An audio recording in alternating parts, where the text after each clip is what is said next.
اور جب میں بیمار ہوتا ہوں تو وہی مجھے شفا دیتا ہے۔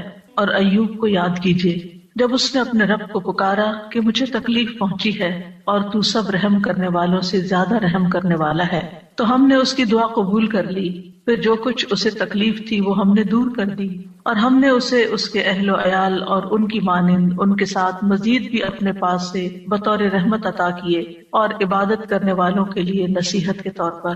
ایوب علیہ السلام اللہ سبحانہ تعالیٰ کے برگزیدہ نبی تھے۔ اللہ تعالیٰ کی طرف سے ان پر ایسی شدید آزمائش آئی کہ وہ بہت لمبی بیماری میں مبتلا ہو گئے، اور اس کی وجہ سے ان کے اہل و عیال بھی ان سے جدا ہو گئے، یا یہ بھی کہا جاتا ہے کہ وہ فوت ہو گئے، مال مویشی بھی ہلاک ہو گئے۔ لیکن ایوب علیہ السلام نے ہر مصیبت پر صبر کیا، اپنے رب پر بھروسہ کیا، کوئی شکوہ نہیں کیا، کوئی واویلا نہیں کیا، کوئی شکایت نہیں کی۔ جب تکلیف حد سے بڑھ گئی تو انہوں نے اللہ تعالیٰ سے دعا کی، اے میرے رب مجھے بیماری لگ گئی ہے اور تو رحم کرنے والوں میں سب سے زیادہ رحم کرنے والا ہے۔ تو اللہ سبحانہ تعالیٰ نے ان پر اپنی رحمت نازل کی، ان کی دعا قبول فرمائی اور حکم دیا کہ زمین پر اپنا پاؤں مارو۔ انہوں نے پاؤں مارا تو ٹھنڈے پانی کا چشمہ نمودار ہو گیا۔ حکم ہوا کہ اسے پیو اور اس سے غسل کرو۔ وہ مبارک پانی پینے اور اس پانی کے ساتھ غسل کرنے سے ان کی ساری بیماری دور ہو گئی، یعنی پانی ان کے لیے شفا کا باعث بن گیا اللہ کے اذن سے، اور وہ پوری طرح صحت مند ہو گئے۔ اللہ تعالیٰ نے انہیں ان کے گھر والے بھی عطا فرما دیے اور اتنے ہی اور بھی دے دیے۔ وَأَيُّوبَ إِذْ نَادَى رَبَّهُ، اور ایوب کو یاد کیجیے علیہ السلام جب اس نے اپنے رب کو پکارا۔ ندا کا لفظ ہے، نادا، ندا کہتے ہیں بلند آواز سے پکارنے کو، یعنی ایک دعا ہوتی ہے جو ہم چپ کے مانگتے ہیں، جیسے زکریا علیہ السلام نے مانگی، اذ نادا ربہ نداء خفیہ، وہاں ندا کا لفظ ہے لیکن نداء خفیہ یعنی ایسی پکار تھی جو کہ چپ کے تھی، لیکن یہاں پر صرف ندا کا لفظ ہے، نادا کا لفظ ہے۔ تو انہوں نے اپنے رب کو پکارا۔ دونوں طرح پکارنا چاہیے، دل ہی دل میں، چپ کے اور بلند آواز سے بھی۔ رب ہر طرح سنتا ہے۔ کیا پکار کے کہا؟ انی مسنی الضر، یا رب مجھے تکلیف پہنچی ہے۔ در سے مراد انسان کی جسمانی بدحالی ہے، بیماری، لاغری، بڑھاپا، یہ سب چیزیں در میں آتی ہیں۔ وانت ارحم الراحمین، اور آپ سب رحم کرنے والوں میں سب سے بڑھ کر رحم کرنے والے ہیں۔ کتنا خوبصورت انداز ہے پکارنے کا، دعا کرنے کا، مختصر الفاظ ہے، کوئی لمبی چوڑی باتیں نہیں ہیں، چند لفظ ہیں لیکن بڑے ہی جامع لفظ، اور کسی چیز کا مطالبہ بھی نہیں کیا، صرف رحم کی درخواست کی، یعنی اللہ تعالیٰ کی رحم کا ایک طرح سے واسطہ دیا۔ وانت ارحم الراحمین، تو کیا ہوا نتیجہ؟ فاستجبنا لہ، ہم نے اس کی دعا قبول کر لی، اس کی گریہ ازاری قبول کر لی۔ فکشفنا بہ من ضر، اور جس تکلیف میں ہم نے اسے مبتلا کیا تھا اس سے عافیت عطا کر دی۔ وآتیناہ اہلہ ومثلہم معہم، اور جس طرح انہیں پہلے اللہ تعالیٰ نے اہل و عیال اور مال و دولت اور صحت اور عافیت عطا کی تھی، وہ سب چیزیں اللہ تعالیٰ نے لوٹا دی، بلکہ اور بھی زیادہ عطا کی، اور دنیا کی نعمتوں کے ساتھ اس صبر پر آخرت کے بڑے اجر و ثواب کا بھی وعدہ کیا۔ اللہ تعالیٰ نے ایک دوسرے مقام پر ایوب علیہ السلام کے صبر کی تعریف کی ہے، انا وجدناہ صابرا نعم العبد انہ اواب، بے شک ہم نے اسے صابر پایا۔ اللہ نے گواہی دے دی کہ وہ صبر کرنے والے تھے۔ ہم صبر بھی کرتے ہیں تو بعض اوقات ایسی تکلیف میں ہوتے ہیں کہ سوچتے ہیں پتہ نہیں یہ بھی صبر ہے یا نہیں، یعنی ہمارا صبر بھی صبر ہے یا نہیں، اس میں بھی ڈاؤٹ ہو جاتا ہے۔ تو اللہ سبحانہ تعالیٰ نے ان کے صبر کو مان لیا کہ صابر ہیں۔ نعم العبد، کتنا اچھا بندہ۔ تو اس سے پتہ چلتا ہے کہ صبر کرنے والا، غم سے گزرنے والا جب صبر کرتا ہے تو اللہ تعالیٰ کا محبوب بن جاتا ہے، اور ساتھ ہی یقیناً وہ بہت رجوع کرنے والا تھا۔ یعنی اس کا یہ مطلب نہیں کہ پہلی دفعہ وہ دعا کر رہے تھے یا پہلی دفعہ وہ رب کی طرف انہوں نے رغبت کی تھی اتنے سال کی بیماری گزار کر، اور پہلے انہوں نے کبھی نہیں پکارا تھا۔ انہ اواب، وہ بہت زیادہ رجوع کرنے والے تھے رب کی طرف، بہت زیادہ اپنے رب کو پکارنے والے تھے۔ پھر فرمایا رحمتا من عندنا، انہوں نے ارحم الراحمین کہا تو یہاں پر اللہ تعالیٰ نے ان کو اپنی رحمت سے نوازا، رحمتا من عندنا، اپنے پاس سے رحمت عطا کی۔ اور یہ رحمت کیا تھی؟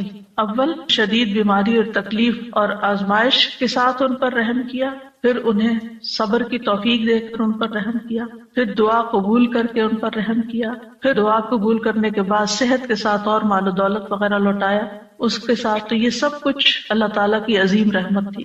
رحمتا من عندنا اور پھر آپ دیکھیں کہ اس رحمت کا ایک ظاہری مینیفیسٹیشن کیا تھا. ابو ہریرہ رضی اللہ عنہ روایت کرتے ہیں کہ نبی صلی اللہ علیہ وسلم نے فرمایا ایک بار ایوب علیہ السلام برہنہ غسل فرما رہے تھے کہ سونے کی ٹڈیاں آپ پر گرنے لگی، یعنی جیسے بارش ہوتی ہے. ایوب علیہ السلام انہیں اپنے کپڑے میں سمیٹنے لگے.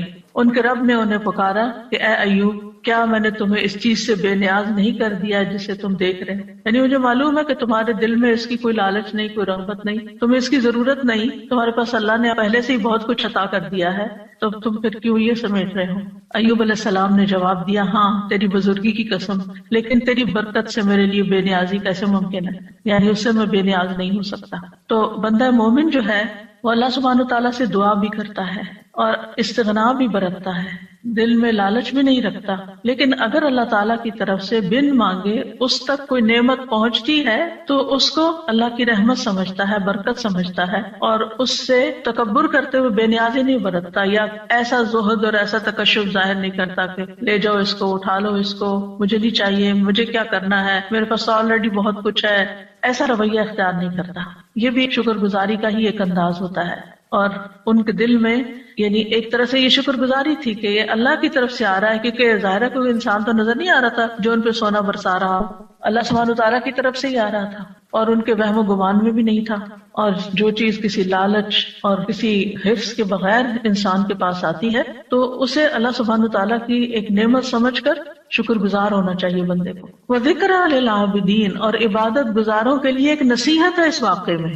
یعنی عموماً جو عبادت گزار لوگ ہوتے ہیں اگر ان کی دعا قبول نہ ہو تو بعض اوقات وہ مایوس ہونے لگتے ہیں، اتنی دعا کی پھر کچھ نہیں ہوا، یا پھر یہ کہ بعض اوقات عبادت کی وجہ سے شیطان دل میں ایک عجیب سا خیال ڈال دیتا ہے کہ تم تو بہت نیک ہو اور تمہارا دنیا سے کیا تعلق ہو، اور انسان صرف دنیا کو کرٹیسائز ہی کرتا رہے اور دنیا کو برا بھلا ہی کہتا رہے. تو ایسا نہیں، یعنی عبادت اور اللہ کی نعمت دونوں جمع بھی ہو سکتی ہیں، جیسے ایوب علیہ السلام پر جمع ہوئی تھی کہ وہ عبادت گزار تھے، اواب تھے، بہت زیادہ اپنے رب کو پکارتے تھے، اس کی طرف رجوع کرتے تھے. اور اواب جو ہوتا ہے صرف دعا نہیں کرتا بلکہ نماز اور دیگر نیک اعمال کے ساتھ اپنے رب کی طرف رجوع کرتا ہے. اور اس میں اگر اللہ سبحانہ تعالیٰ بندے پر اپنی رحمت فرماتا ہے، صحت دیتا ہے، طاقت دیتا ہے، تو ایسے میں وہ مزید شکر گزار ہوتا ہے. تو اس واقعے میں عبادت گزاروں کے لیے ایک نصیحت ہے کہ اگر بیماری آ جائے، اگر تکلیف آ جائے تو پھر کیا کرنا چاہیے.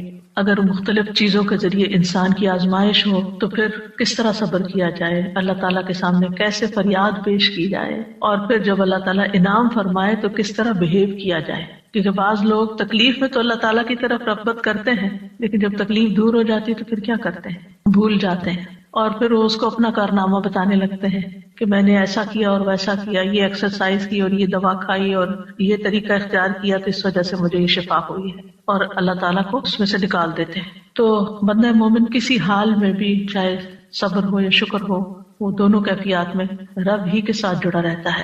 ایوب علیہ السلام کا واقعہ حدیث میں تھوڑی تفصیل کے ساتھ بھی آتا ہے. انس بن مالک کہتے ہیں کہ رسول اللہ صلی اللہ علیہ وسلم نے فرمایا، بے شک اللہ کے نبی ایوب علیہ السلام اپنی آزمائش میں 18 برس بیمار رہے، 1-2 دن نہیں، 18 سال. قریبی اور دور کے لوگوں نے انہیں چھوڑ دیا، ساتھیوں نے چھوڑ دیا. البتہ ان کے بھائیوں میں سے یعنی دینی بھائیوں میں سے 2 آدمی صبح و شام ان کے پاس آتے جاتے رہے. تو ایک دن ایک اپنے دوسرے ساتھی کو کہنے لگا، کیا تو جانتا ہے اللہ کی قسم ایوب نے کوئی ایسا گناہ کیا ہے جو جہان والوں میں سے کسی نے نہیں کیا؟ اس پر اس کے ساتھی نے کہا، وہ کون سا؟ اس نے کہا، دیکھو 18 سال ہو چکے ہیں، اللہ نے اس پر رحم نہیں کیا کہ اس کی آزمائش اس سے ہٹا دے.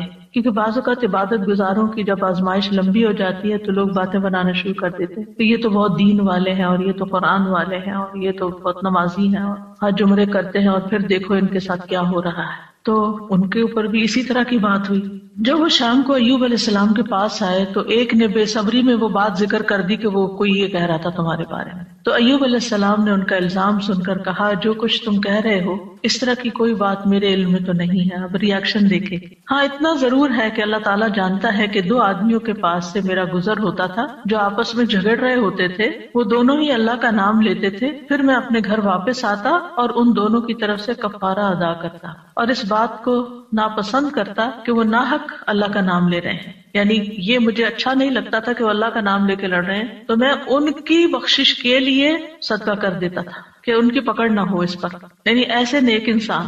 بہرحال ایوب علیہ السلام کی آزمائش اور بیماری ایسی تھی کہ جب وہ قضاء حاجت کے لیے باہر جاتے اور فارغ ہو جاتے تو ان کی بیوی ان کو ہاتھ سے پکڑ کر سہارا دیتی تھی حتیٰ کہ وہ واپس اپنی جگہ پر پہنچ جاتے، یعنی اتنے کمزور اور لاغر ہو گئے تھے. ایک دن وہ لیٹ ہو گئے اور ان کی بیوی ان کے انتظار میں رہی، اور اللہ نے ایوب کی طرف وحی کی، ارکز برجلک، یعنی باہر ہی گئے ہوئے تھے تو وہیں پر ارکز برجلک ھذا مغتسل بارد وشراب، اپنا پاؤں مارو، یہ نہانے کا ٹھنڈا اور پینے کا پانی ہے.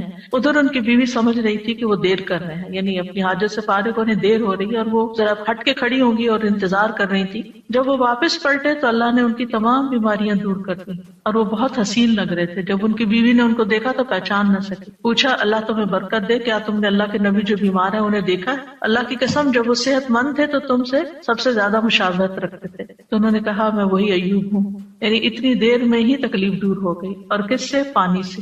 ایوب علیہ السلام کے 2 کھلیان تھے، ایک گندم کا تھا اور ایک جو کا. اللہ نے اس پر 2 بادل بھیجے، ایک بادل گندم والے کھلیان پر آ کر سونا برسانے لگا حتیٰ کہ وہ سونا بہنے لگا، اور دوسرا جو کے کھلیان پہ آ کے چاندی برسانے لگا یہاں تک کہ چاندی بہنے لگی. اس طرح اللہ نے ان کو مال بھی دیا اور دولت کثیر بھی دی، یعنی ان کی نعمتیں پہلے سے بھی زیادہ ہوگی.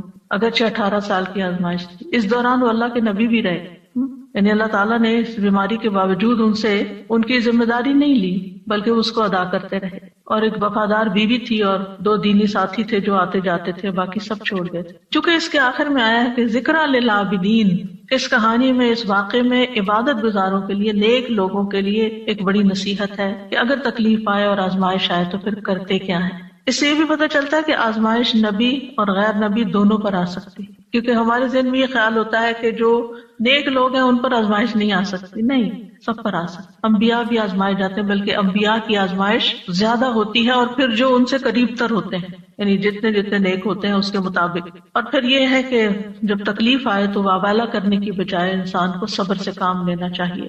اور پھر یہ کہ اللہ تعالیٰ دعا قبول کرتا ہے جب انسان اللہ کے خوبصورت ناموں یا صفات کے ساتھ گریہ وزاری کرتا ہے. اس سے مصیبت دور ہوتی ہے، اور مصیبت آنے پر اس کے گزر جانے کا انتظار کرنا چاہیے، اور انسان کو حوصلے میں رہنا چاہیے کہ آج تک جتنی تکلیفیں آئی سب چلی گئی، یہ بھی ایک وقت آئے گا تو چلی جائے گی. کوئی بھی مصیبت ہمیشہ کے لیے نہیں باقی رہے. اور یہ بھی یاد رہے کہ جو شخص تکلیف پر صبر کرتا ہے اللہ تعالیٰ اس کو دنیا میں بھی انعام سے نوازتا ہے، اور آخرت کا اجر تو اس کے لیے لکھا ہی جاتا ہے. اور ہمیشہ انسان اپنے آپ کو اس تکلیف کے وقت یاد دہانی کراتا رہے کہ فَإِنَّ مَعَ الْعُسْرِ يُسْرًا، إِنَّ مَعَ الْعُسْرِ يُسْرًا، بے شک ہر مشکل کے ساتھ ایک آسانی ہے، بے شک اسی مشکل کے ساتھ ایک اور آسانی. رسول اللہ صلی اللہ علیہ وسلم نے فرمایا مدد صبر کے ساتھ اور کشادگی تنگی کے ساتھ، اور بے شک ہر مشکل کے ساتھ ایک آسانی ہے، بے شک اسی مشکل کے ساتھ ایک اور آسانی. بس انسان کی نگاہیں ہوں جو اس آسانی کو ڈھونڈنے والی ہوں. صرف انسان تکلیف پر نظر نہ رکھے بلکہ اس کے ساتھ انسان کو جو مزید چیزیں غور و فکر کرنے، سوچنے اور سمجھنے اور اپنے عمل میں تبدیلی لانے کا ایک موقع ملا ہے، اللہ کی طرف سے توفیق ملی ہے، اس کو بھی انسان ضرور ذہن میں رکھے. دوسری آیت جو ہے وہ ہے وَإِذَا مَرِضْتُ فَهُوَ يَشْفِينِ، اور جب میں بیمار ہوتا ہوں تو وہی مجھے شفا دیتا ہے. یعنی بیماری میں انسان کو اس چیز کا یقین رکھنا چاہیے کہ شفا صرف اللہ کے ہاتھ میں، اور وہ شفا دے تو پانی کے ساتھ بھی دے دیتا ہے. یہ دعا اور یہ قول ابراہیم علیہ السلام کا ہے جو قرآن مجید میں آیا ہے. سورۃ الشعراء کی آیت نمبر 80 ہے کہ ابراہیم علیہ السلام نے اپنے والد اور اپنی قوم کے سامنے توحید کی دعوت پیش کی تھی، اور اللہ تعالیٰ کا تعارف کروایا تھا انہی الفاظ میں کہ الذی خلقنی فہو یہدینی والذی هو یطعمنی ویسقینی وَإِذَا مَرِضْتُ فَهُوَ يَشْفِينِ. اسی نے مجھے پیدا کیا ہے، وہی مجھے راہ دکھائے گا، وہی مجھے کھلاتا ہے، وہی مجھے پلاتا ہے، جب میں بیمار ہو جاتا ہوں تو وہی مجھے شفا دیتا ہے. یعنی شفا صرف اور صرف اللہ کے ہاتھ میں ہے، وہی شفا دیتا ہے. انسان کو اچھی طرح یقین ہونا چاہیے. اس لیے جب بیماری آئے، جب تکلیف آئے تو پہلا دھیان اللہ کی طرف جائے، پہلا خیال اللہ کی طرف جائے، ڈاکٹر کی طرف نہیں، دوا کی طرف نہیں، لوگوں کی طرف نہیں. اور اس پر اپنے آپ کو ٹیسٹ کیا کریں.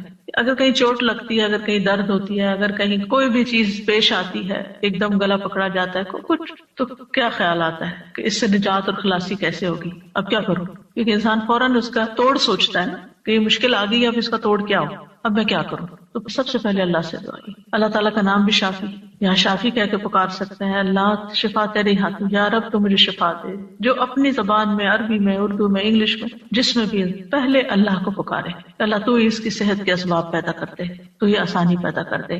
حضرت عائشہ کہتی ہیں کہ رسول اللہ صلی اللہ علیہ وسلم دم کرتے ہوئے یہ دعا پڑھا کرتے تھے، امسح البأس رب الناس بیدک الشفاء لا یکشف الکرب الا انت، اے لوگوں کے رب تکلیف کو دور کر دے، شفا تو تیرے ہی ہاتھ میں ہے، تیرے سوا اس کو دور کرنے والا اور کوئی نہیں۔ کیونکہ تکلیف ہمارے عقیدہ توحید کو بھی آزماتی، اس کی بھی آزمائش کے لیے آتی۔ تو جب انسان کہتا ہے کہ صرف اللہ ہی کر سکتا ہے اور وہی سبب پیدا کرے گا اور باقی سب اسباب ہے، دوا ہو یا دعا ہو یا پھر کوئی ڈاکٹر کی یا کسی انسان کی مدد ہو، یہ سب وسائل ہیں، یہ اسباب ہیں، یہ وسائل ہیں، جبکہ اس کو دور کرنے کی طاقت صرف اللہ میں ہے، کرتا وہی ہے۔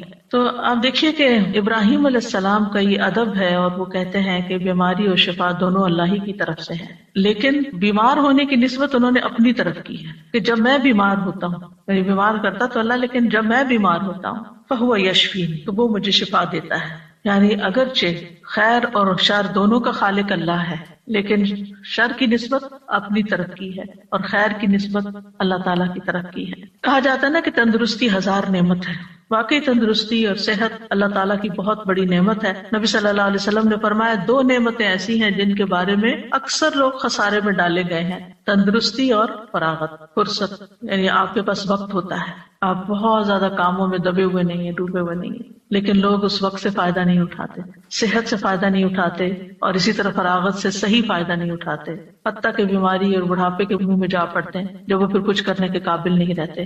اور ہمیں یہ بھی حکم دیا گیا ہے کہ ہم صحت کی حفاظت کریں، اپنے جسم پر ناروا بوجھ نہ ڈالیں۔ عبداللہ ابن عمرو ابن العاص کہتے ہیں نبی صلی اللہ علیہ وسلم کو میرے بارے میں یہ بات پہنچی کہ میں مسلسل روزے رکھتا ہوں اور رات بھر نماز پڑھتا ہوں، دن کو روزہ رات کو نماز، نہ کھانا نہ نیند، یعنی بہت کم دونوں چیزیں۔ تو آپ نے میری طرف پیغام بھیجا کہ ملاقات کے لیے حاضر ہوں، تو میں نے آپ سے ملاقات کی۔ آپ نے فرمایا کیا مجھے یہ خبر نہیں دی گئی کہ تم روزے رکھتے اور افطار نہیں کرتے اور رات بھر نماز پڑھتے رہتے ہو؟ یعنی مجھے یہ معلوم ہے، یہ نہیں بتایا کس نے بتایا کیا، یعنی مجھے یہ اطلاع پہنچی ہے، کنفرم کرو یہ ایسے ہی ہے۔ تو جب انہوں نے کہا کہ ہاں، تو آپ نے فرمایا تم اس طرح نہ کرو، کیونکہ تمہاری آنکھوں کا بھی تم پر حق ہے، تمہارے نفس کا بھی تم پر حق ہے، تمہاری بیوی کا بھی تم پر حق ہے، تم روزہ بھی رکھو اور افطار بھی کرو، نماز بھی پڑھو اور سویا بھی کرو، اور ہر 10 دنوں میں 1 دن کا روزہ رکھ لو، یہ تمہارے لیے 9 روزوں کا اجر بن جائے گا۔ اور ایک اور روایت میں آتا ہے، صحیح بخاری کی روایت ہے، آپ نے فرمایا اگر تم ایسا کرتے رہے، یعنی ہر وقت روزے سے رہے اور ہر وقت جاگتے رہے، تو تمہاری بینائی کمزور ہو جائے گی اور تمہارا نفس تھک جائے گا۔ یعنی عبادت میں بھی اعتدال کرو، اس طرح کا بوجھ اپنے اوپر نہ ڈالو کہ تم بیمار پڑ جاؤ۔ تو اس سے کیا پتہ چلتا ہے اس حدیث سے کہ ہمارا دین ہمیں اعتدال سکھاتا ہے، اور یہ سکھاتا ہے کہ ہم اپنی جان کا بھی حق ادا کریں، اپنے گھر والوں کا بھی حق ادا کریں، اور اپنے جسم کا، آنکھوں کا اور باقی تمام چیزوں کا۔ اسی طرح ایک حدیث سے ہمیں یہ پتہ چلتا ہے کہ نیک انسان کے لیے صحت مالداری سے زیادہ بہتر ہے، یعنی صحت جو ہے یہ بڑی دولت ہے مال سے بھی، تو اس لیے مال کماتے ہوئے بھی انسان کو اپنی صحت برباد نہیں کرنی چاہیے۔ عبداللہ بن خبیب اپنے چچا سے روایت کرتے ہیں کہ ہم لوگ ایک مجلس میں تھے کہ رسول اللہ صلی اللہ علیہ وسلم ہمارے پاس تشریف لائے، سر مبارک پر پانی کے اثرات تھے، تو ہم نے کہا اللہ کے رسول ہم آپ کو بہت خوش دیکھ رہے ہیں۔ آپ نے فرمایا ہاں۔ پھر لوگ مال و دولت کا، مالداری کا تذکرہ کرنے لگے، تو آپ نے فرمایا اللہ عز و جل سے ڈرنے والے کے لیے مالدار ہونے میں کوئی حرج نہیں، یعنی ایک شخص کے اندر اگر اللہ کا تقوی اور خوف ہے اور ساتھ اس کے پاس مال بھی بہت ہے تو کوئی حرج نہیں، کوئی گناہ کی بات نہیں۔ البتہ اللہ عز و جل سے ڈرنے والے کے لیے مالداری سے زیادہ بہتر چیز صحت ہے، اور دل کا خوش ہونا اللہ کی نعمت ہے۔ یعنی اگر انسان صحت مند ہے اور اس کے دل میں بھی اطمینان ہے اور وہ خوش ہے تو یہ بہت بڑی نعمت ہے۔ آج آپ دیکھیں کہ بعض لوگ دنیاوی اعتبار سے بہت کامیابیاں حاصل کر لیتے ہیں، بڑے بڑے ریکارڈ توڑ لیتے ہیں، لیکن پھر کیا ہوتا ہے اس کے بعد؟ جو ایک دم ڈپریشن کا شکار ہوتا ہے۔ آج ہی میں ایک نیوز دیکھ رہی تھی تو اس میں ایک بہت ہی مشہور کھلاڑی ہے، بے شمار اس کے فینز ہیں، نام میں نہیں لوں گی، لیکن اس نے کہا کہ میں کھیل رہا تھا اور کھیلتے کھیلتے میں گول کر رہا تھا اور ایک دم مجھ پہ ڈپریشن کا اٹیک ہوا اور اس کے بعد میں پیچھے پیچھے پیچھے پیچھے گرتا چلا گیا. یعنی ساری دنیا اس کی طرح لک فارورڈ کر رہی ہے اور اس کو دیکھ کے خوش ہو رہی ہے اور تالیاں بجا رہی ہے، اور اس پر لمحے کے لمحے میں آن کی آن میں ایک ایسی آزمائش آتی ہے، اچانک اس کے اوپر ایک ایسی بیماری آ جاتی ہے تو ہمیں نہیں پتا، کسی لمحے کا نہیں پتا کہ کس وقت ہمارے ساتھ کیا ہو جائے. لہٰذا اگر اللہ نے ہمیں اطمینان قلب نصیب کیا ہے تو اس وقت پھر اس نے اپنی ذہنی حالت اور پھر کس طرح اس نے پبلکلی اس کو ایکسپٹ کیا کہ میں بیمار ہوں، اور لوگ اس کو ماننے کو تیار نہیں. یعنی لوگ کیا چاہتے ہیں، ہمارے ہیروز جو ہیں وہ تو سپر سے سپر مین ہی نظر آئے، وہ کبھی اظہار ہی نہ کریں کہ ان کو کوئی تکلیف ہے یا ان کو کوئی پریشانی. لیکن انسان تو کہیں بھی پہنچ جائے وہ انسان ہے اور کمزور ہے، اور اللہ تعالیٰ دکھاتا ہے کہ کوئی بھی انسان خدا نہیں ہے. لیکن ہوتا ہی ہے کہ ہم کچھ انسانوں کو خدا کا درجہ دے دیتے ہیں اور ان سے ایسی توقعات وابستہ کر لیتے ہیں کہ نہ یہ کبھی بیمار ہوں گے اور نہ ہی کبھی ان کو کوئی تکلیف آئے گی اور نہ ہی ان پر کوئی آزمائش آئے گی. تو ایسا نہیں سوچنا چاہیے. انسان انسان ہے اور انسان کمزور ہے، اور انسان دنیا میں مال و دولت کے یا شہرت کے کسی بھی مقام پہ پہنچ جائے، اس کے ساتھ کسی وقت بھی کچھ ہو سکتا ہے. تکلیف نعمت میں بھی بدل سکتی ہے اور نعمت تکلیف میں بھی بدل سکتی ہے. اس لیے انسان کو اللہ تعالیٰ کی طرف رجوع کرتے رہنا چاہیے اور عافیت کی دعا مانگتے رہنا چاہیے. لیکن ہمیں جو اس حدیث سے پتہ چلتا ہے وہ یہ کہ مالداری سے زیادہ بہتر چیز صحت ہے. بعض اوقات آپ نے دیکھا ہوگا کہ کوئی غریب سے غریب شخص ہے لیکن انتہائی ایکٹیو، صحت مند، بھاگ دوڑ کرنے والا، کام کرنے والا، جس سے عموماً بیک ہوم میڈز وغیرہ ہوتی ہیں تو وہ کتنی ایکٹیو ہوتی ہیں، لیکن ان کو اپنی اس نعمت کی قدر ہی نہیں ہوتی کہ اللہ نے ہمارے ہاتھ پاؤں چلتے رکھے ہیں اور ہم کام کر سکتے ہیں اور ہمیں کسی کے اس لحاظ سے محتاجی نہیں ہے. ہم دوسروں کی خدمت کر رہے ہیں، ہم ان سے بہتر ہیں کہ ان کو ہماری ضرورت ہے جبکہ ہمیں ان کی اس طرح ضرورت نہیں ہے. لیکن وہ اس نعمت کی قدر کرنے کے بجائے اس غم میں رہتے ہیں کہ ان کے پاس بڑا گھر ہے یا گاڑی ہے اور ہمارے پاس نہیں ہے تو ہم محروم ہیں. اللہ کا اس حدیث کی روح سے زیادہ محروم وہ ہے جس کے پاس صحت نہیں ہے. نبی صلی اللہ علیہ وسلم نے فرمایا، جس شخص نے اس حالت میں صبح کی کہ اسے اپنے بارے میں امن ہو، کوئی خوف نہیں، وہ بدن کے لحاظ سے تندرست ہو اور اس کے پاس اس دن کے لیے روزی موجود ہو، صرف اس ون سنگل ڈے کے لیے کھانے پینے کا سامان ہے، گویا ساری دنیا اس کے لیے جمع کر دی گئی اگر انسان ان نعمتوں پہ سوچے اور شکر ادا کرے. رسول اللہ صلی اللہ علیہ وسلم نے فرمایا، اللہ سے عافیت کا سوال کیا کرو کیونکہ کسی انسان کو عافیت سے بڑھ کر کوئی چیز نہیں دی گئی. معاذ بن رفاع اپنے والد سے روایت کرتے ہیں کہ ابو بکر صدیق رضی اللہ تعالی عنہ ممبر پر کھڑے ہوئے پھر رو دیے. فرمایا، گزشتہ سال رسول اللہ صلی اللہ علیہ وسلم ممبر پر کھڑے ہوئے، یہ کہہ کر ابو بکر پھر رو پڑے اور فرمایا، اللہ سے معافی اور عافیت کا سوال کرو کیونکہ یقین کے بعد عافیت سے بڑھ کر کوئی نعمت کسی کو نہیں دی گئی. اسی طرح نبی صلی اللہ علیہ وسلم نے ایک شخص کو نصیحت کرتے ہوئے فرمایا کہ 5 چیزوں کو 5 چیزوں سے قبل غنیمت سمجھو، جوانی کو بڑھاپے سے پہلے، صحت کو بیماری سے پہلے، مالداری کو فقیری سے پہلے، فراغت کو اپنی مصروفیت سے پہلے، زندگی کو موت سے پہلے. اسی طرح آپ نے ایک موقع پر ابن عمر سے فرمایا، جب تم صبح کرو تو اپنے دل میں شام ہونے کا نہ سوچو، شام کا انتظار نہیں کرو، شام ہو تو صبح ہونے کا نہ سوچو. یعنی جو وقت ہے اس میں جیو، اس کی قدر کرو، اس وقت سے فائدہ اٹھاؤ، اس میں اچھا کام کر لو. یہ نہ سوچو اچھا صبح ہوگی تو پھر کر لیں گے، اگر اس وقت ہے تو پھر اس وقت وہ کام کر لو، کیونکہ عبداللہ تم نہیں جانتے کل تمہارا نام کیا ہوگا، یعنی مردوں میں ہوگے یا زندوں میں ہوگے.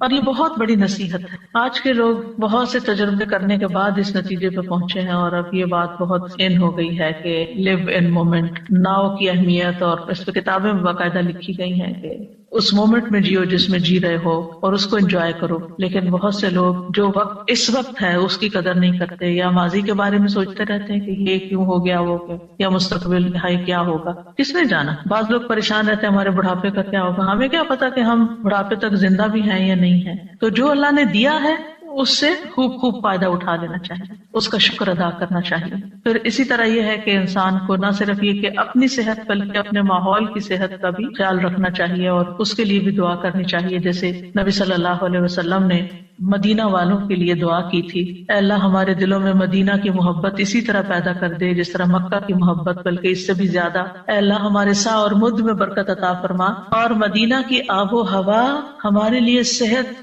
افزا کر دے. یہاں کے بخار کو جوفا میں بھیج دے، یعنی کہیں اور چلا جائے، مدینہ کو ایک پرامن جگہ بنا دے.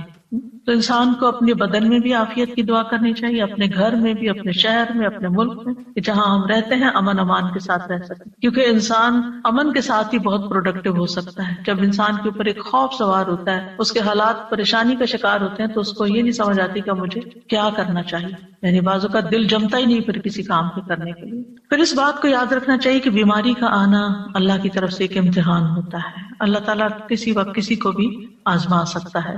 وَلَنَبْلُوَنَّكُمْ بِشَيْءٍ مِّنَ الْخَوْفِ وَالْجُوعِ وَنَقْصٍ مِّنَ الْأَمْوَالِ وَالْأَنفُسِ وَالثَّمَرَاتِ وَبَشِّرِ الصَّابِرِينَ.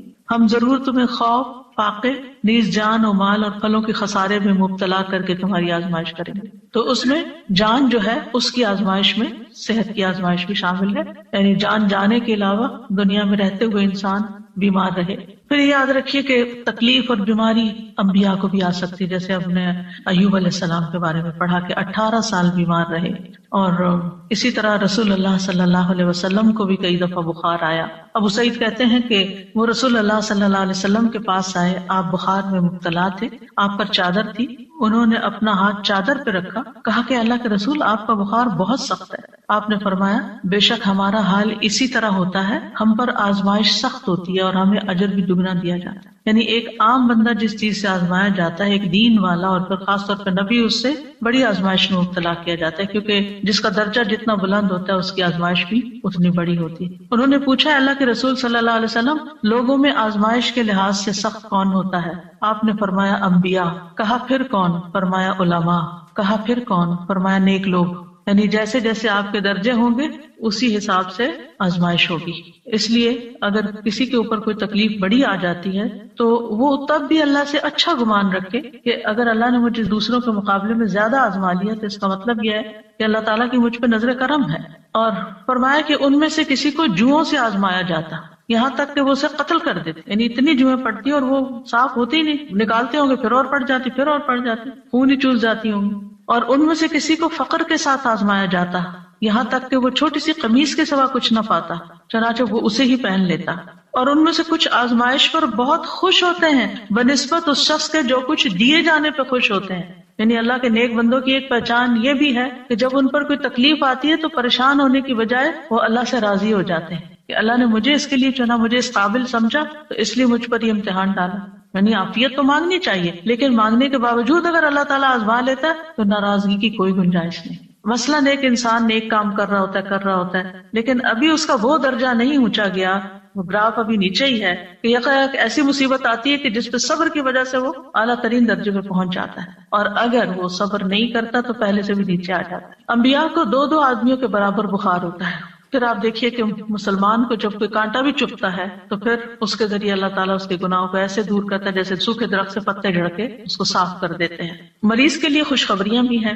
اب اپنی کوئی نہ کوئی بیماری تکلیف یاد کر لی، کیونکہ آج کل تو ہر شخص کسی نہ کسی بیماری میں کہیں نہ کہیں مبتلا رہتا ہی ہے، اور وہ بہت بودر بھی کرتی ہے بعض اوقات کہ کب میری جان چھوٹے گی اس سے، اور یہ کیوں ہے، اور مجھے اتنی دوا کھانی پڑتی ہے، اور باقی لوگ بغیر دواؤں کے بھاگے دوڑے پھرتے ہیں. تو انسان بلا وجہ اپنے اوپر ایک شیطانی وسوسوں کی وجہ سے بوجھ محسوس کرنے لگتا ہے. لیکن یاد رکھیے کہ اللہ تعالیٰ جس کے ساتھ بھلائی کا ارادہ کرتا ہے اس کو مصیبت میں مبتلا کر دیتا ہے. یہ صحیح بخاری کی روایت ہے، من یرد اللہ بہ خیرا یصب منہ، کیونکہ اس تکلیف اور اس آزمائش اور اس سپن کے اندر سے گزر کے بندہ نکھر جاتا ہے یا پھر پلٹ جاتا ہے. تو یہ جو نکھار ہے نا، اور یہ چمکاؤ جو ہے انسان کے دل کے اندر اور انسان کی پرسنالٹی میں، یہ مشکل سے گزر کر ہی آتا ہے. ام سلمہ کہتی ہیں کہ میں نے رسول اللہ صلی اللہ علیہ وسلم کو فرماتے ہوئے سنا، جب اللہ بندے کو کسی مصیبت کے ساتھ آزماتا ہے اور وہ اپنی حالت اور کیفیت کی بنا پر اسے ناپسند کرتا ہے تو اللہ تعالیٰ اس تکلیف کو اس کے گناہوں کا کفارہ اور اسے پاک کرنے کا سبب بنا دیتا ہے، جب تک کہ وہ لاحق ہونے والی تکلیف کو اللہ کے علاوہ کسی اور در پر پیش نہیں کرتا. یعنی اسے دور کرنے کے لیے غیر اللہ کو نہیں پکارتا، اللہ ہی کو پکارتا، اللہ ہی سے دعائیں مانگتا ہے. تو مومن کو تو ایک کانٹا بھی چپ جائے تو اس پر بھی اللہ سبحانہ و تعالیٰ اس کا گناہ معاف کر دیتا ہے. ابو سعید کہتے ہیں کہ آدمی نے رسول اللہ صلی اللہ علیہ وسلم سے پوچھا کہ ہمیں جو بیماریاں لگتی ہیں یہ بتائیے کہ ان پر ہمارے لیے کیا ہے. آپ نے فرمایا یہ بیماریاں گناہوں کا کفارہ بن جاتی ہیں. ابی ابن کعب نے عرض کیا اگرچہ بیماری چھوٹی ہو، آپ نے فرمایا اگرچہ ایک کانٹا ہی چپ جائے یا اس سے بھی کم. بعض اوقات آپ نے دیکھا ہوگا کہ آپ گارڈننگ کر رہے ہوتے ہیں یا پھول توڑنے لگتے ہیں, کوئی سبزی توڑنے لگتے ہیں, تو آپ کے ہاتھ میں چھوٹا سا نظر نہ آنے والا چھوٹا سا کانٹا چپ جاتا ہے. اب وہ نظر بھی نہیں آتا, لیکن اس کی چبھن اور اس کی بودریشن اور اس کی تکلیف ایسی ہوتی ہے کہ انسان کسی پل اس کو بھولتا نہیں, یعنی اسے بے چین رکھتا ہے. وہ اس پر بھی اجر ہے, لیکن اس وقت اجر بھول جاتا ہے, بس تکلیف ہی یاد رہتی, اور اس کے بدلے اللہ تعالیٰ انسان کے درجات بلند کر دیتا ہے. سادہ جی مجھے خیال آیا کہ اجر کے لیے شاید ہم اتنے حریص نہیں ہیں, ہم اس کو اتنا اس طرح مٹیریلائز کر کے نہیں دیکھتے. جیسے کانٹے چبھنے اور اس کی بات کی نا آپ نے, مجھے خیال آیا کچھ لوگ اپنی مالی مجبوری کی وجہ سے جا کے بلڈ اپنا بیچتے ہیں, یعنی پنچ کرا کے بلڈ نکلواتے ہیں, کوئی ویکنس ہوتی ہوگی یا کوئی آرگن بیچ دیتے ہیں, کوئی اس طرح کا چیز ہوتی ہے, تو وہ ان کے سامنے وہ مالی فائدہ ہوتا ہے جو ان کو زیادہ چاہیے ہوتا ہے, تو وہ اپنے جسم کا ایک حصہ یا جسم کا خون بیچ دیتے ہیں. لیکن انسان کے اوپر اچانک سے کوئی آزمائش آ جاتی ہے تو اس وقت وہ چیز نظر نہیں آ رہی ہوتی نا کہ اس کے بدلے اجر ملنے والا کیا ہے. جیسے پڑھا بھی ہے, حدیث میں بھی ہے, یقین بھی ہے, لیکن شاید ہماری وہ لیول آف ہرس نہیں ہے کہ ہم پھر اس پہ اس وقت صبر کر جائیں. اصل میں جب آخرت کو سامنے رکھ کے انسان جیتا ہے نا تو چیزیں اور طرح نظر آتی ہیں. پھر ہر چیز کے بارے میں انسان مختلف طریقے سے سوچتا ہے, نگاہ ہی بدل جاتی ہے. وہ آزمائشوں کو مختلف طرح دیکھتا ہے, وہ نعمتوں کو مختلف طرح دیکھتا ہے, وہ مال کو کسی اور طرح دیکھتا ہے, وہ زندگی کے منصوبے کسی اور طرح بناتا ہے, اس کی پلاننگ کچھ اور ہوتی ہے, پورا پرسپیکٹو چینج ہو جاتا ہے. سادہ جی ہم نے اکثر دیکھا ہے جب ہم مریض کے پاس ہوتے ہیں اور ہم کس قسم کی باتیں کر رہے ہوتے ہیں, کئی لوگوں کو تو ہی مریض کی عیادت کے آداب بھی نہیں آتے اور الٹا ان کو وہ ڈی موٹیویٹ کر کے اٹھتے ہیں کئی مرتبہ. تو یہ اس قسم کی باتیں جو ہیں اگر ہم کہیں لکھ لیں اور کہیں لے جائیں, میں بلکہ کتاب نکال کے رکھی تھی کہ میں ساتھ لے کر آؤں گی, کیونکہ یہ جو میں آپ کو بتا رہی ہوں اس کا بہت سا مٹیریل اس کے اندر موجود ہے. یعنی یہ کتاب جو ہے اس میں اسی طرح ریسرچ کر کے یہ ساری احادیث اور پھر آیات دعائیں وغیرہ جمع کی گئی تھی کہ جب بھی کوئی بیمار ہو تو اس کو تحفہ دے دیا جائے, وہ بیٹھ کے پڑھتا رہے اور کم از کم اس کی پریشانی دور ہو. مجھے جب کسی کا پتہ چلتا ہے تو میں اس کو ریکمینڈ کرتی ہوں کہ یہ کم از کم پہلے 2-3 صفحے جو ہے نا وہ تو ضرور پڑھ لو, کیونکہ اس میں یہ خوشخبریاں اور یہ ساری چیزیں کہ بیماری کیوں آتی ہے اور کیا کرنا چاہیے. کیونکہ اگر انسان کو یہ بات سمجھ آ جائے نا کہ میں نے اس میں اب آ تو گئی آنے والی چیز, وہ تو نہیں ٹال سکتا, اب تو وہ اپنے وقت کے ساتھ ہی جائے گی, تو کم از کم ایک حوصلہ بلند ہو جاتا ہے, اس کا مرائل بلند ہو جاتا ہے, اس کی سوچ بدل جاتی ہے, وہ اتنا مزریبل نہیں ہوتا, وہ اتنا سیلف پٹی کا شکار نہیں ہوتا, صبر کرنا آ جاتا ہے جو کہ اس وقت کی ضرورت ہوتی ہے. پھر وزٹنگ دا سک, اس میں اگر آپ جا رہے ہیں تو آپ بیمار کے اوپر کیا پڑھ کے دم کریں. اس کے بڑے بڑے حرف بھی ہیں, ٹرانسلیٹریشن بھی ہے اور ٹرانسلیشن بھی ہے, اور خوبصورت پھول بھی ہے کہ جب کہیں رکھی ہوئی ہو تو دیکھ دیکھ کے خوش ہوتے رہیں. تو اس سے حوصلہ ہوتا ہے, تسلی ہوتی ہے.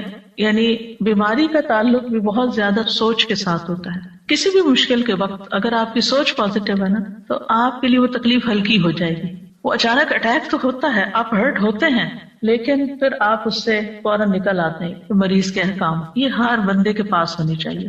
بیمار ہوں تو فوراً ہی نکالیں, اور پھر اس میں کچھ فقہی چیزیں بھی ہیں, یعنی کہ وضو کیسے کریں, تیمم کیسے کب کریں, اور طریقہ تیمم کا, اور نماز کی رخصت, کھڑے ہو کے نہیں تو بیٹھ کے کیسے پڑھیں, لیٹ کے کیسے پڑھیں, اور پھر اس روزے کے بارے میں, پھر اگر حج میں کچھ چیزیں ہو جائیں ایسی تو پھر کیا کریں, اور پھر وینٹیلیٹر کے اوپر یا خودکشی والے کے ساتھ کیا کریں, پھر کچھ مسنون چیزیں جو ہیں, اور پھر آخر میں اس میں بھی دعائیں ہیں. یہ دعائیں جو اس میں ہیں اس کے اندر بھی آخر میں ڈالی ہوئی ہیں, کیونکہ بعض اوقات انسان کو اپنے پہ دم خود کرنا ہوتا ہے یا کسی اور پہ کرنا ہے, یا پھر عافیت کی دعائیں ہیں تو وہ ساری اکٹھی کر دی گئی. اس کے علاوہ یہ حسن صحت کتاب جو ہے, بیسیکلی جو میرا جینا میرا مرنا ہے, اس کتاب کا جو پہلا چیپٹر تھا حسن صحت کے بارے میں, اس کو جب میں نے پڑھایا تو تھوڑا الیبوریٹ کیا تھا اور نئی چیزیں اس میں ڈالی تھی. تو الحمدللہ اس میں بھی بہت سی ایسی چیزیں. تو یہ کتابیں ہر گھر میں ہونی چاہیے تاکہ اللہ نہ کرے کہ کوئی تکلیف میں ہو یا بیمار ہو تو اس وقت انسان ان کو پڑھ لے.